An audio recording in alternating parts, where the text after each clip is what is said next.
Tonight on Mark Latham's Outsiders, we're looking at big, important public campaigns, Save Australia Day and Preserve the Free Speech of Milo Yiannopoulos, who's about to visit our shores. On the show tonight, we're talking to Darren Nelson out of Washington in the United States about his experience with One Nation in Queensland and also the very important Donald Trump tax reform agenda. We've got a wonderful political panel this evening, two of our great achievers for 2017, Mrs A, the very brave school teacher, and Emma Eros, a role model for young Islamic business women achieving things left, right and centre. We've also got Zeg's Cartoon of the Week, we've got Your Say with the Outhouse, and the Left Looney of the Week. She's been in the news and we're going to tell you the true story. I'm coming to you in front of one of the great locations in Burnie in northwest Tasmania. It's the Beachfront Voyager Hotel. We've got a great show coming up. Thanks for watching.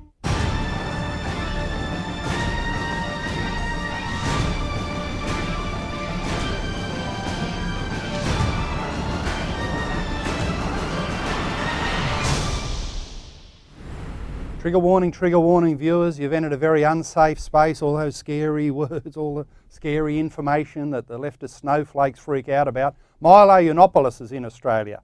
There's already attempts to ban his freedom of speech. Well, you won't have any of that here at Mark Latham's Outsiders. We just give you the information you need about the issues in Australia and beyond. We don't have the political correctness, the identity politics, the social engineering. We only have the straight talk, the beneficial straight talk, so you can make up your own mind. We praise the intelligence of our viewers to make up their own mind about the issues as they're presented on this show. Now, of course, one of the important campaigns that's looming, particularly over the Christmas New Year break, is Save Australia Day.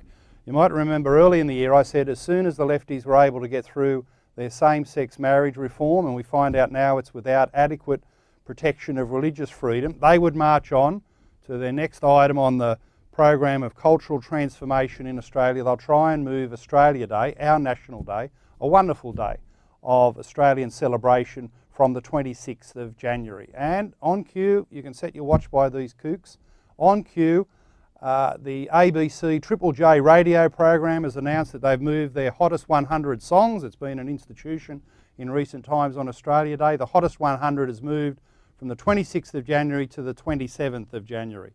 And the crazy thing about that, it just shows the folly of tampering with an important national day. The 27th of January, which Triple J is now going to use for its hottest 100, that is in fact International Holocaust Remembrance Day. So a crazy thing by the ABC. But you could tell they were gearing up for this. It's a shame, and the real problem is that there'll be other leftist organisations in the country mounting the campaign to move Australia Day from the 26th of January. Get rid of it altogether or move it to some other obscure or inappropriate date like the 27th of January. We're campaigning against that. We're wanting to raise some resources. I'll be talking more about this next week at Mark Latham's Outsiders, Rebel Australia, pushing back to Save Australia Day, to preserve the date, to basically say there's no disrespect to Indigenous Australians. What we're doing is celebrating all the wonderful aspects of our civilisation, which Indigenous Australians have also benefited from, that arrived here with the first fleet on the 26th of January 1788. And if we can't celebrate the true meaning of being Australian, all is lost. If the lefties get through this campaign and abolish or move Australia Day, well, everything else will be lost. This is the one where we've got to fight them in the trenches and win it and preserve our great national day. Now, some people might say, Triple J and the hottest 100, well, it's just music playing around the place. Well, I just want to give you a demonstration, something I found on YouTube. It's not a big thing. This was filmed in Camperdown Park. So these are inner Sydney type people. They've got an Indigenous flag painted on the wall, so they're celebrating the Indigenous side of things as well. Filmed in Camperdown Park in inner Sydney last year, and it was billed as a mob called the Cavern. All the mates got together and they were listening specifically to Triple J Hottest 100 as an integral part of their Australia Day. Let's just have a look. I'm begging, darling, please absolve me of my sins for you. Oh, falling on my knees, forgive me, I'm a fucking fool. I'm begging, darling, please absolve me of my sins for you. I'm only human, can't you see? Well, you can see that is the nature of Australia Day. It's not a big political statement. People just want to get out, have fun, enjoy the fact that they can say, here's our national day. We love being Australians. They had the flags there, they had the water slide, they had the music. The music that will no longer be there in the hottest 100 from Triple J. And those people won't want to be doing it on the 27th of January. That's their Australia Day. And they're the inner city group. So it's a day around our nation that has special significance and no one should be tampering with it. No one should be tampering with it. And at the end of the time, it's not a big political statement. Just get out, have some fun, hang out with your friends, enjoy community life and enjoy the spirit of our wonderful Australia Day, which must always be on the 26th of January. So our website is saveaustraliaday.com. Go there, sign the petition, get ready for our further campaign that we're launching in the new year, in the lead up to Australia Day, saveaustralia.com.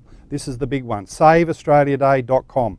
Now the other thing I want to say is Milo Yiannopoulos. We've got the idiotic Greens leader Richard Di Natale saying he can't speak, Milo can't speak, inside the building of the Australian Parliament House where David Leyonhjelm, the Liberal Democrat senator, has organised a special event next week. Now who's Di Natale to talk about the danger of words? The Greens' words, converted into action by the Gillard government with open borders, led to the drowning deaths of over 1,200 asylum seekers trying to come from Indonesia to Australia. Okay? The Greens are responsible directly for the greatest humanitarian disaster in Australian history. And they've got to worry about Milo's words. Ooh, spooky words, spooky things that can't be said. Really? Well, if you don't agree with the guy, just say so. And perhaps even going to a place where there's disagreement, you can learn something. After all, Milo Yiannopoulos played a role in the most remarkable election upset in the history of modern politics when Donald Trump won the American presidency last year. You've got a journalist at The Guardian called Gay Alcorn, who's advising her journalistic colleagues, so-called, to just ignore Milo Yiannopoulos. Why wouldn't you want to learn something from a guy who was part of one of the most phenomenal election results in anyone's memory?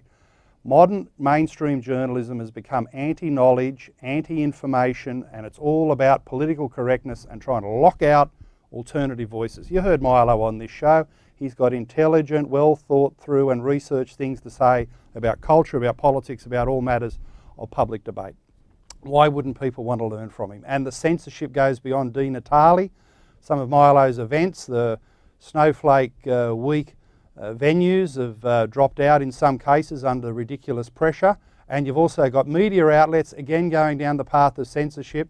Apparently The Project and the Channel 9 Today Show had agreements that Milo would come on once he arrived in Australia, which was earlier today. They've been cancelled. And also Studio 10.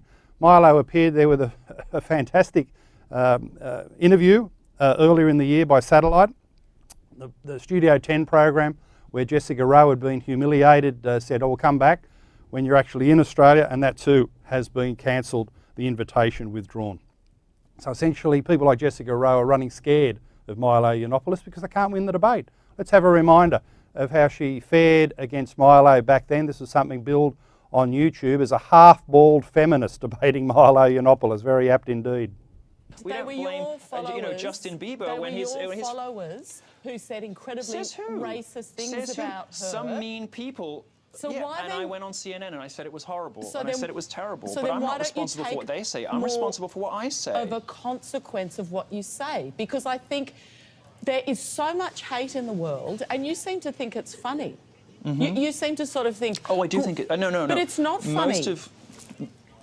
Most of what's characterised as hate and abuse and harassment, this is all a sort of a hysterical drumming. It's like a moral panic by the media. The reality is some people in power don't like jokes being made about them. And I'm perfectly happy to tell jokes about powerful people because they can take it. I don't tell jokes about ordinary private citizens. I don't ruin the lives of private citizens like journalists do. Gawker's journalists who destroyed that woman Justine Sacco because she told the wrong joke. I tell jokes about people in power. I tell jokes about politicians, celebrities, journalists, university professors. I tell jokes about people in positions of huge institutional power who can take it. I punch up, not down. And I tell jokes that a lot of people find funny and are amusing. Now, the actions of a small... What you do is that because you continue this hate, it then encourages other people to think, you know what, this is all right to have a calling it hate. I think you're mentality. I think you're over-egging the pudding. This is What, impish over-egging gay the man who pudding tells a when few women, waspish jokes. have threats of rape made against them on Twitter? You think that's over-egging the pudding, do you? Well, you're implying that I'm responsible for rape threats now on the basis of no evidence whatsoever. Well, Jessica Rowe couldn't back up that allegation that Milo Yiannopoulos is responsible for rape threats. It was a ridiculous proposition. She hadn't done her research. It's all just slur and slogans directed at this guy. Rape threats? How's anyone on Twitter responsible for what people might say as part of your following, as part of a debate where the threads run off onto all issues, and the big joke always is that every Twitter debate ends up with someone being called Adolf Hitler. So nobody's responsible for those things other than the people saying them, certainly not Milo Yiannopoulos. Jessica Rowe, who couldn't handle it, who couldn't deal in facts, couldn't handle the debate, well, she's not going to go round two with Milo Yiannopoulos. And here's another reason why. Let's have a look at the end of the clash between the half-bald feminist and Milo. It's only journalists who think that my position on this is undermined by my language here. Everybody else loves it. It's only journalists because they're so earnest and high-minded and stuffy and pompous. No offence, I'm not talking about you, but other journalists who say this stuff, you know. We're just getting to know one another, so I don't know what you think. But other journalists who say this stuff, you know, they're sort of, you can't possibly use this language. You know, give me a break. If I want to say that feminists are fat and ugly, which, by the way, most of them are, then I will. If I want at the same time to talk about... if I want to say at the same time that, you know, if I want to make a complex historical point about the different emergences of strands of feminism, if I want to talk about the virtues, you know, of equity feminism versus whatever, I can be both and I can do both. And you know what it shows when people are upset about those two things? It shows that there's a double standard at work. You are perfectly happy for Jon Stewart, for Bill Maher, for Stephen Colbert to blend highbrow and lowbrow, to be both comedians and cultural commentators, to be clowns and historians. You're perfectly happy when a left-winger does it. But for some reason, now I've arrived, I'm the first person on the right ever to do it, and suddenly people are like, wait, you're not supposed to do that. Conservatives aren't supposed to behave like this. Wait, you can't be real and funny and dangerous and also a bit offensive and be able to talk about Nietzsche and Sartre and Heidegger and Descartes. What is going on here? Well, I'm sorry, but this is a double standard. We've had it for decades on the left. Well, now you have it on the right. Welcome to the new era. Well, you could hear Jessica Rowe moaning in the background, and ultimately in this world of political correctness where people can't handle or invite alternative viewpoints, they just live in their own little echo chamber. Milo Yiannopoulos' greatest defence is he's a truth teller. He just calls things as he sees them. It's a great Australian habit. That's why I'll be pleased to welcome him on the show next week and introduce him at his different public events in Australia on the eastern seaboard. He is a truth teller. He just calls the things in front of him and tells you the truth as he sees it. And that's a great quality. Now, you heard the moans there when Milo said that feminists are mostly fat and ugly. Fat and ugly. Is he a truth teller? Where did he get that impression that they're fat? Oh, there we are. Well, I've got to say on the right that's Clementine Ford and on the left that's Van Badham. Both have had a big public slash at Milo. He's saying that feminists are fat and ugly. Where did he ever get that impression? Milo, what are you seeing that somehow the rest of us are not quite getting? Well, he is a truth teller, and Van Badham there on the left has actually said every time she gets upset by Donald Trump, she eats more iced donuts. She's actually written that in The Guardian. Well, Van, you must be a very upset young lady to be scoffing down all those iced donuts because of a politician on the other side of the world. These people are kooky. We love Milo. Don't agree with every single thing he says, of course, but we love his flamboyance, his guts, his determination, his intelligence, and the way he articulates a point of view. It'll be a pleasure to have him on the program next week. Just as after this break, it'll be a pleasure to talk to Darren Nelson out of the United States.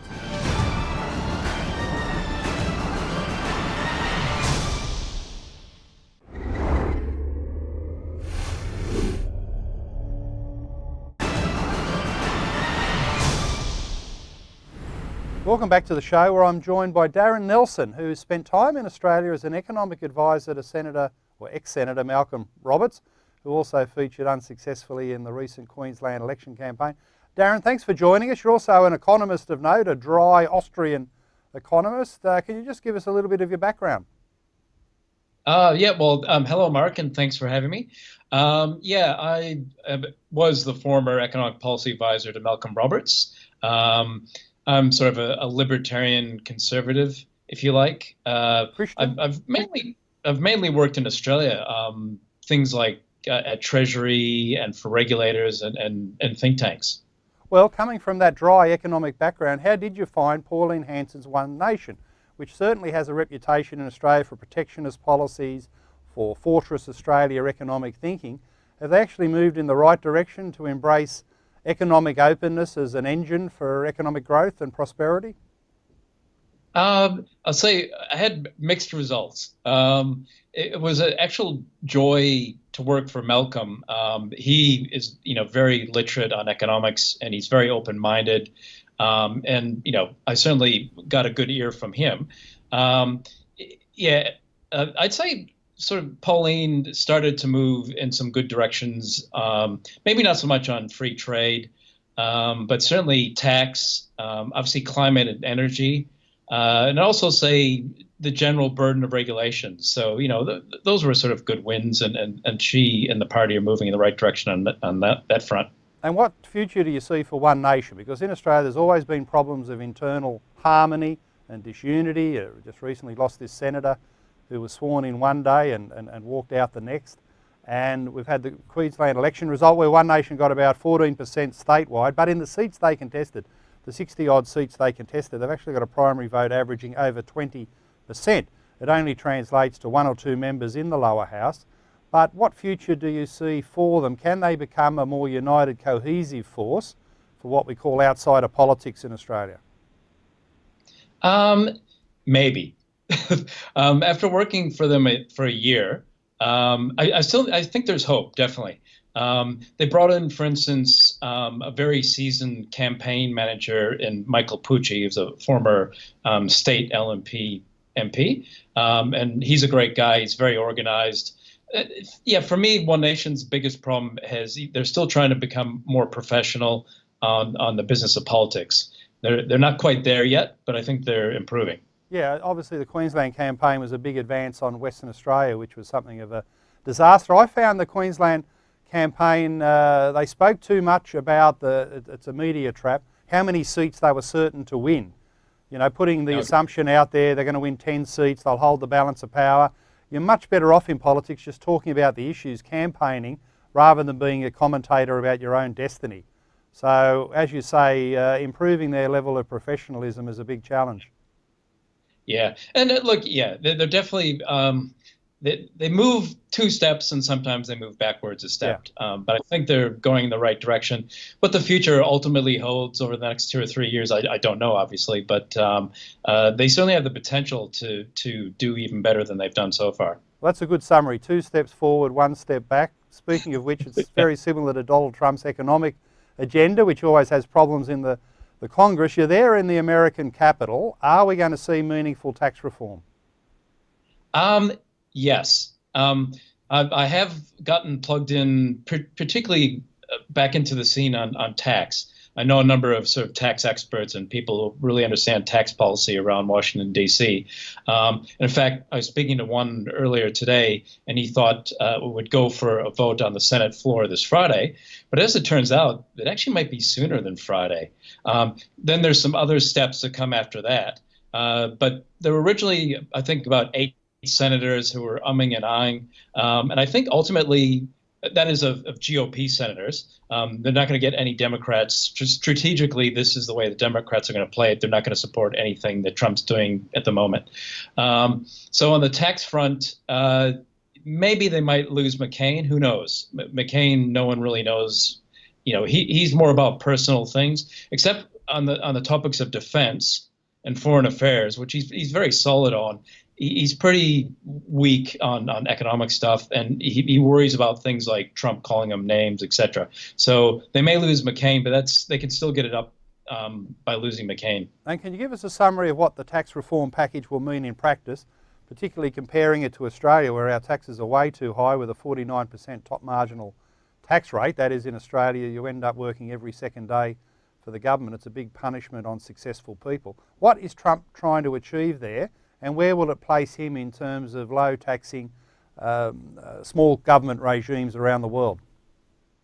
Yeah, look, there's going to be sort of tax reforms definitely in the personal tax rates.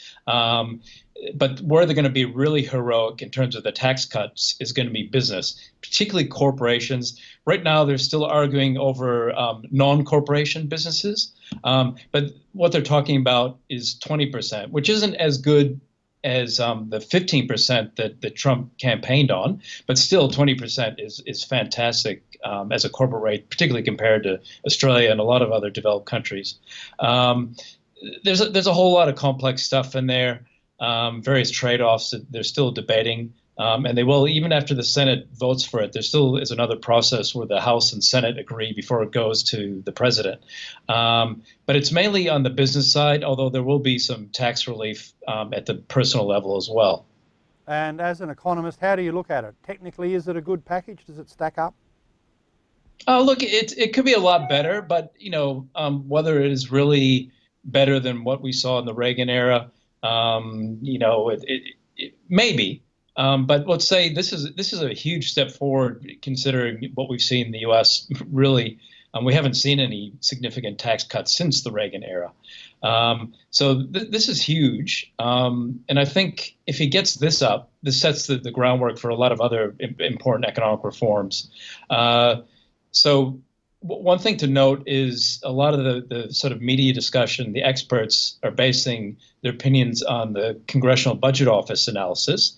And, I know people who are insiders on this, and that analysis actually isn't all that good. It's very timid.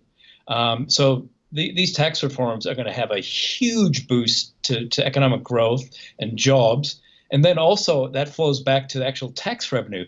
So, it may seem counterintuitive to non-economists, but actually lowering the tax rates brings in more tax revenue for the government. So it actually will be good for the deficit and debt. Well, if he can turbocharge the American economy, that Trump achievement is good for the whole global economy, including here in Australia. Now, finally, can you just tell us about the book you've got out, 10 Principles of Regulation and Reform? Show us a copy. Have you got one there?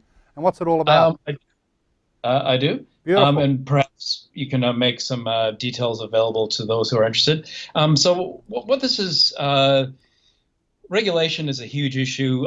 The Trump administration has actually done some really great stuff on tax reform because that was actually within the executive's control, so you didn't have to worry about Congress. Now, Australia, is terrible for regulation, and really nothing's been done on that front. So this book was actually written for both an Australian and an American audience. Obviously, principles apply to both, but I do give examples from both countries since I'm a person who's lived in both countries. And the upshot is basically, less regulation is better not only for the economy, but it's actually better for the culture as well, whether it's Australia or the US. Yeah, no, I agree very much. And the optimal size of government, we're way beyond that at the moment. Government is way too big in Australia and the United States. So we'll see how these reforms track out. Thanks for joining us this evening, Darren. And can I ask there, given your Washington base, can you come back next year as a bit of our Washington correspondent to keep us up to date with all the reforms and inevitably the leftist controversies about Donald Trump? I would love to. I would really appreciate that. Thank you. Okay, well, thanks for your time. And after this short break, we'll be back with our panel, Emma Eros and Mrs. A.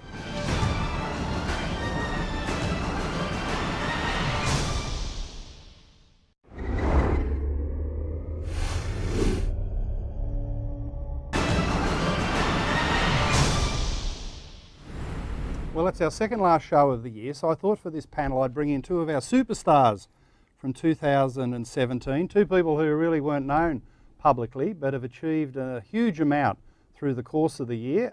We've got Emma Eros, plumber extraordinaire. Thanks, Emma, for coming on. Thank you for having me again. And Mrs. A, who really made an impact so magnificently in blowing the whistle on Islamic radicalisation at Punchbowl Primary, and then I think one of the great achievements of the year through your work in exposing what was equivalent of Sharia law being taught at the Belfield College at Rossmore in Western Sydney. Ended up with this headline where the New South Wales minister's forced into legislating for Australian values in our schools. So it just shows that one brave person stepping forward can make a huge difference. Mrs. A, congratulations on what you've achieved, but I've got to ask, what's it been like being a whistleblower in the public eye?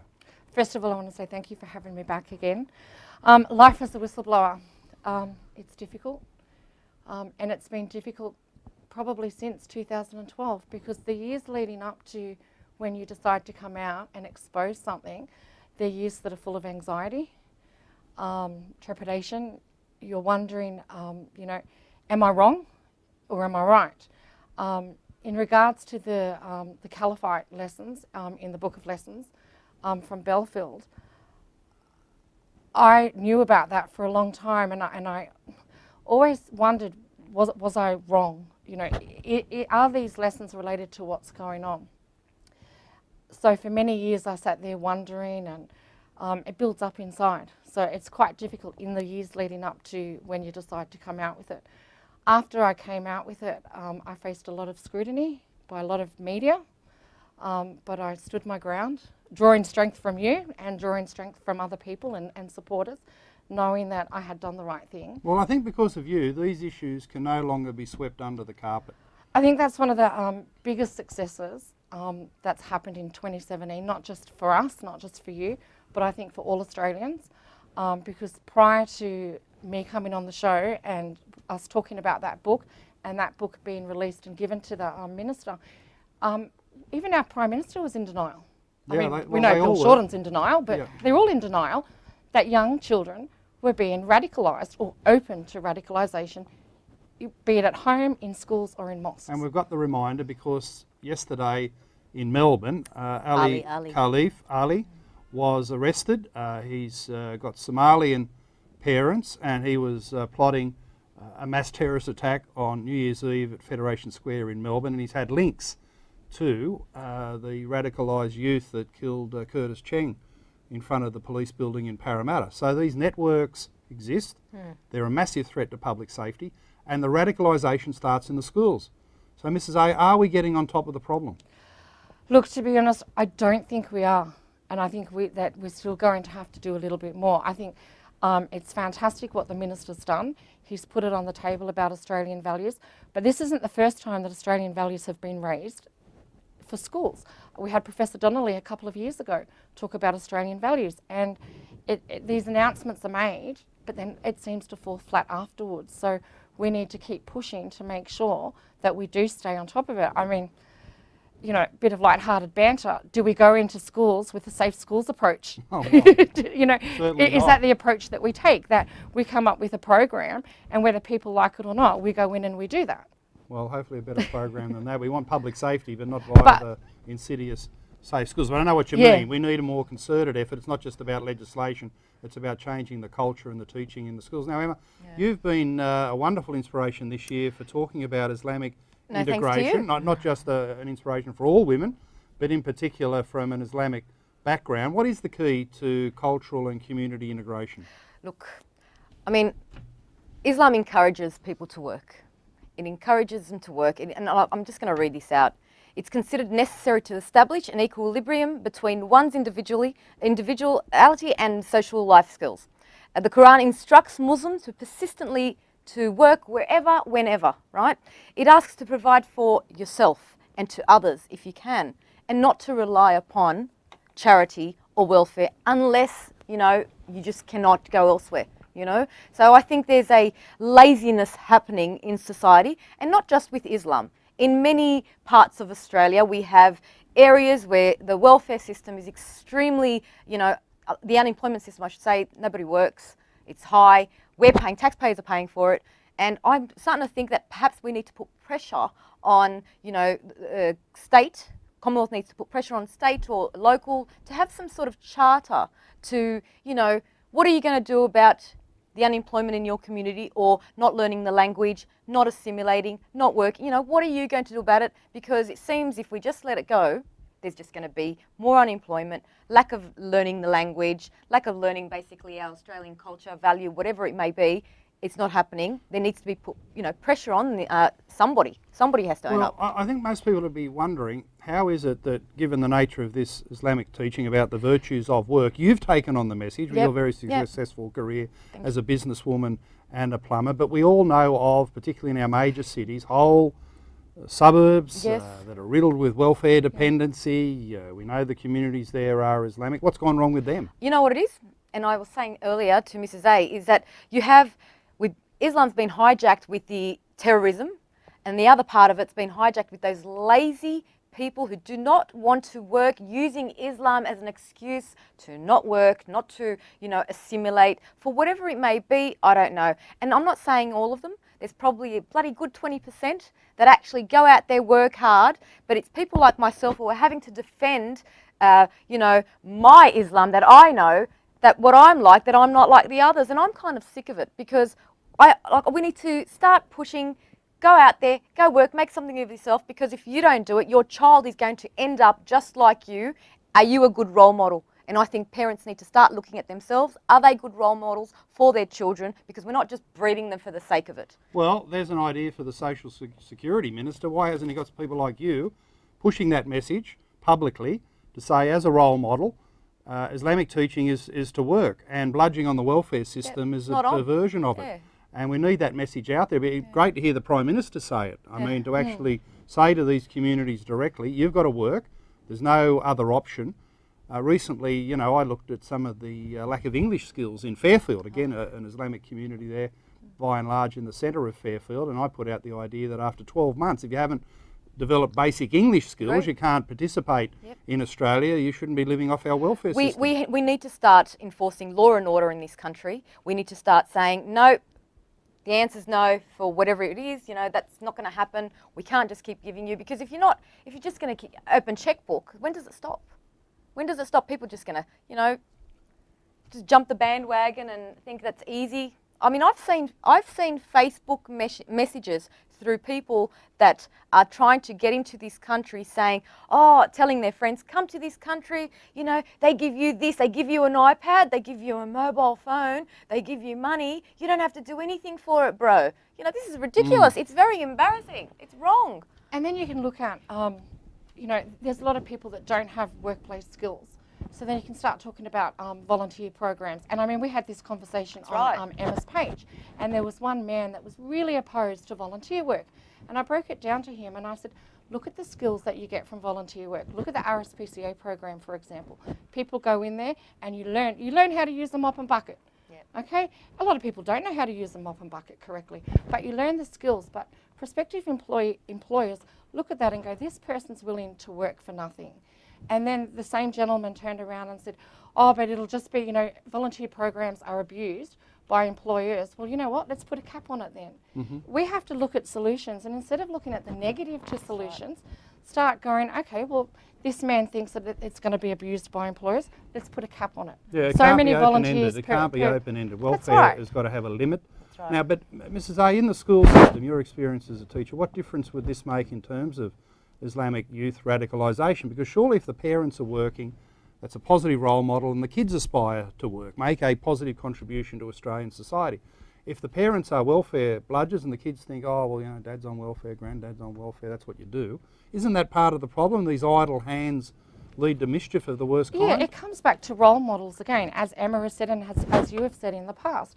Now I found, and I know it's going to sound like a stereotyping or generalisation, but I have had some fantastic kids of the Islamic faith, Muslim kids. Some of my best students have been Muslim. When I look at their families, their parents actually work. And strangely enough, mum and dad actually work. I know that sounds like a generalisation, but it does fall in with what I've seen. Well, no, you're allowed to talk about anecdotal evidence. We want the truth as you found it. And then I found the students that were jumping up on the chair saying death to Jews, death to America, death to me, were the students that came from backgrounds where mum doesn't work and Dad typically has a lot of children. Dad doesn't work, or if pattern. dad does, it's a job here and there, or a job with the relatives, or he's really not contributing to the whole of society. So you can really see it at the front line, and this is the problem. A lot of our politicians make simplistic statements or make attempt to pass legislation when they haven't even lived in these suburbs, let alone step foot in a classroom, and they don't really know what's going on in these suburbs that are generally classed as enclaves. So, and you have politicians on the left-hand side of politics who are feeding the mentality to stay on the dole. And then you have politicians on the right-hand side who often make simplistic statements, but they don't have a working solution. How am I going to make this statement Because in a the reality? end, they're still getting their check. That's right. You know. And their advisors are just feeding them, maybe things that they're seeing on Facebook, but come out into the real world. Yeah, Come and that's the see key. what happens. That's the Meet key. with the communities. Let's start having more community forums. Politicians don't see the real world in these particular neighbourhood problems, and because of political correctness, they're scared to speak the obvious truth. The obvious truth as to what the rest of us know and see, and that's why the problems aren't solved. But can I raise another issue? We've had the expose about Don Burke, who back in the day, some people say he was a real sleazy bastard. Others, like Ida Buttrose, are saying he was a normal person. He came out to my place actually in 2004 when I was leader of the opposition in the Burke's backyard. My family and I found him to be a regular guy. We can't report any misbehaviour of any kind, and I saw him on some Sky News panels. Same thing. So there sort of seems to be two Don Burkes out there. But can I just ask generally, Emma, about women in the workplace? We've now got a left feminist attack on men generally for things that happened 30 years ago. What's been your experience as someone working in a male-dominated industry like the building game? Yeah. How have you found it? Look, initially, you got to build your rapport. And it's up to the person, the individual, to sort of show, and this, I could be a male and another male and think I can walk all over this person, or we have a mutual respect. So it doesn't matter what sex you are, it can work. I think there's been a target towards men on so many different levels right now, and I feel sorry for Don Burke. He's probably just another target for the hashtag Me Too thing, so it's quite wrong because I've got a son. And by golly, if he's going to, I mean, not him in particular, but if they're going to start tarnishing the reputation of boys, innocent children, labelling them, then what hope do our sons have in the future? Because, I don't know, For Don Burke, the process has become the punishment. As you say, it's come from the hashtag Me Too. Yeah. And the fact that they've got this Harvey Weinstein monster in the United States. So the journalism is sort of like monkey see, monkey do. Monkey We do, saw that's right. a problem in the United States. We better extrapolate there Yeah. and dig back into history here to find an Australian Yeah. equivalent. But stuff that happened 25 years ago, Mrs. A, have you found it to be a reflection of modern Australia? Yeah, most definitely. And I think that there needs to be some kind of time frame on when someone can come out. And it needs to be some solid evidence as well. I mean, I had to prove my evidence. Yep. And we now have all these women making claims. And some of it can be hearsay. Some of it, it's even been made by anonymous women. Now, we didn't get the success that we've had through this or together unless I put my face to it. So I want to see some of these women, put your face to it. If you're going to make these allegations, put your face to it. And show some evidence. I had to show evidence. I mean, it's too easy these days That's a really to make good claims. point. If the media's going to publish allegations, some of these whistleblowers have gone on camera, others haven't. Yeah. And there was even a man yesterday on the 7:30 report who had his voice disguised and his face was blacked out, and he was complaining about stuff, a bet that he was going to do something with a dog at one of these venues. And apparently this, it's gone beyond sexual misbehaviour into what sort of person Don Burke was and whether or not he could have a joke with one of his sound men. So, Who's there next? is... Well, they'll find others. They'll find others back in history. Back in history, I mean, old guys around the country. But that was the sign of the times then. And also, too, women had a sense of humour then. Yeah. And that's what I'm noticing. Yeah. Less and less women today, and people in general, are losing their sense of humour. I mean, I've had women at work say to me, I've really admired your legs. You've got a good set of legs. And am I meant to have these women charged with sexual harassment? No. I mean, I take it as it is. It's a compliment. Yeah. Yeah. Well, Emma, you raised a really good point. I hear from a lot of women a concern about their sons, as mothers, their sons growing up into this new world where every man is assumed to be guilty. Yeah. Or, wife basher or a murderer or, whatever. Just, it's wrong. Like, enough's enough. Everybody is their own, what's the word? Their own, individual, and it's their own mistake. If one person is like this, you blame that person for their behaviour. You don't put everybody in that same category. It's wrong. That's got to stop, because I don't want my son growing up having these women thinking that, oh no, it's our way and the law's all in our side. There are men. I mean, everyone is saying that the suicide rate's quite high. yeah, I can see why women use their, their power, and a lot of the time, if they're going through a divorce, their punishment to their husband is you're not seeing the kids, And then the poor man doesn't get to see his kids. He's not violent. He has no history of doing anything whatsoever towards these kids. I think they need to be mature adults and start, agreeing to disagree, but leaving the kids out of it, Well, there's a lot of worried young men and mothers very concerned. You're going to say, Mr. I'm glad you raised the issue of suicide. I know six people that have committed suicide, and they're all men. And out of that 6, 5 of them have committed suicide because of family law issues. Yeah. Well, you can't. There's men who have done the wrong thing, and the legal system is there to bring them to justice. But you can't generalise, as Emma has said. Every individual's got to be treated on their merit and their own characteristics. And unfortunately, society's now moving into an era of the generalised slur on the basis of race, gender and sexuality, which is a terrible, terrible thing. But I really want to thank your contribution to the show this year. It's been fantastic getting to know you. The viewers have taken a lot of knowledge and material out of what you've had to say. You've been an absolute inspiration to us. Emma, thanks very much, and come back next year. I shall, and thank you so much for allowing me to voice my view on things.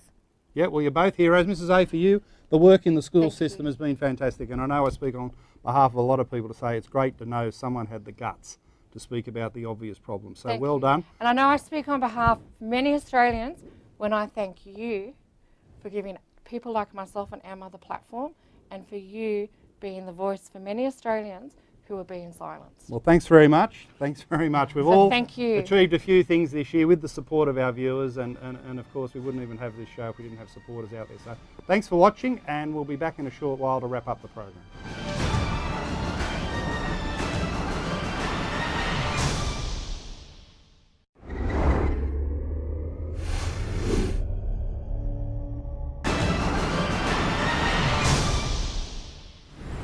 Welcome back, and in our final segment we start with the magnificent work of our cartoonist in residence, the great Zeg, and he's reflecting this week on the fact that with Google there's been a suggestion on their search engines that they're trying to change the name of Christmas Day to Day of the Family. Day of the Family, and Zeg, this is a cracking cartoon. Day of the Family, that's Charles Manson there, who had his own family of nutty women around him back in the day, a murderous crew. Day of the Family, maybe they're honouring yours truly. Well, it'd be a very sad day indeed if Google popularised that we weren't talking about Christmas anymore, but the Day of the Family, and had something to do with the wretched memory of an evil man like Charles Manson. Well done, Zeg. Magnificent. And in that department, Zeg has drawn up the Outsiders Outhouse. He's got me on the Thunderbox. Don't forget the email address there to send in all your thoughts about the issues and aspects of the show. mark.latham@rnnmail, that's not 2 M's, it's rnnmail.com, mark.latham@rnnmail.com. And our first item in the outhouse this week comes from Robert in Queanbeyan in New South Wales, not very far from Canberra, and that's what he's writing about. Hi Mark, I've got a possible nomination for Left Looney of the Week. As you may know, Canberra is renowned for its roundabouts and has some of the biggest ones in the country. The ACT government has now taken roundabouts to a new level. The ACT government has funded and installed a vibrant rainbow roundabout in red, orange, yellow, green, blue and purple rings in Braddon, where I work, to celebrate the yes vote on the marriage equality survey. You can see the picture of it here on screen. It looks like a big bullseye, a target for someone. That's supposed to be a tribute to the yes vote, an absolute waste of public money. Dreadful waste of taxpayers who work hard for their money. Why would you want it spent on something as uselessly as symbolic as that? But, as Robert also points out, it's so bright and colourful, I'm a bit worried about the effect it might have on road safety. Very good point. Why can't we have a pink and blue coloured roundabout for heterosexuals? Well, maybe that's where Australia's headed. We all drive on different roads. Or better still, keep the colour scheme plain and neutral to improve road safety. Good luck with the legal case. That's the lawfare against Osman Faruqi. Thanks very much, Robert. And he hopes I win. Well, mate, so do I. Our second item comes from Gary in St Mary's, New South Wales, which is Western Sydney, out Penrith Way. Can you believe the New South Wales Liberal government is spending $2 billion, that's right, $2 billion to knock down and rebuild 2 stadiums that were opened only a few decades ago? What about the lack of hospital transport and educational facilities in Western Sydney? What about the huge population growth just south of here and the much needed infrastructure that could have been built for $2 billion? It seems to me, Mark, governments get incredibly out of touch. I can't believe the Liberals think that footy grounds are more important than the basic services of life. What's going on? Well, what's going on, Gary, is that out your way, the local member is also the Sports Minister, Stuart Ayres. He swans around all the celebrity marquees for the big sporting events. And I can guarantee you this waste of $2 billion to knock down the Olympic Stadium, which is only 18 years old at Homebush, and the football stadium at Moore Park, less than 3 decades old, to knock them down. It's not being rebuilt for the punters in the outer. It's being rebuilt so they can have more plush corporate and insider elite facilities with Stuart Ayres swanning around trying to make a big person of himself in front of the sporting elite, the insiders in Sydney. It's a shameful waste of money, Gary, and thanks for drawing it to our attention. And finally, we love a bit of humour in the outhouse. Brad from Toowoomba has sent in a cartoon. I love this one. We know that the Victorian Parliament is passing through the euthanasia laws. You can see it there at the newspaper headline. Assisted dying bill passes the Victorian Parliament. And a bloke there, oh guy, saying, I need to end my suffering, Doc. His suffering is to push Malcolm Turnbull into the room to cop the euthanasia. So very funny stuff in the circumstances of a bill that's caused great controversy, and it's a very accurate reflection on what so many people think about our hapless Prime Minister, Malcolm Turnbull. Now finally, we have the Left Loony of the Week. Everyone waits for it. A very good entry about the roundabouts in the ACT, but there's someone even more prominent in terms of left lunacy. Zeg's drawn her up here. It's Tracy Spicer at the lectern with that wonderful array of left loonies surrounding her. And she, of course, has been running this campaign to supposedly name and shame 40 sexual predators in the media industry. Some 6 weeks ago, a long period of time, 6 weeks ago, she put the generalised slur out against men in the media industry to say that she was going to name and shame 40. Well, that's not going to happen. It's perhaps the biggest piece of fake news we've seen this year, absolute fake news. We're not going to get to 40. She handballed the matter on to Fairfax and the ABC that earlier this week named Don Burke, who, according to some of the allegations, must have been a real sleazy bastard, but other people on the flip side, including Ida Buttrose from Studio 10, think that he was just a regular guy. So in the court of public opinion, trial by media, who knows where people fall in that particular debate. But Tracy Spicer hasn't covered herself in glory here, because just yesterday she tweeted out this cartoon.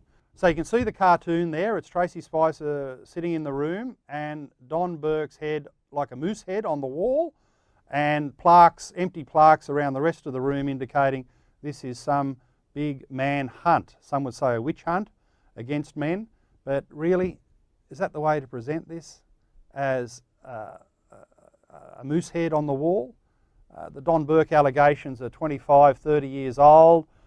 No one should think for a moment, as we discussed earlier on with Emma and Mrs. A, no one should think that what happened 30 years ago is an accurate reflection of workplace standards and values today. Clearly it's not, but to present this as a manhunt for political reasons is just plain wrong. Even worse, it's been fake news from the very first day.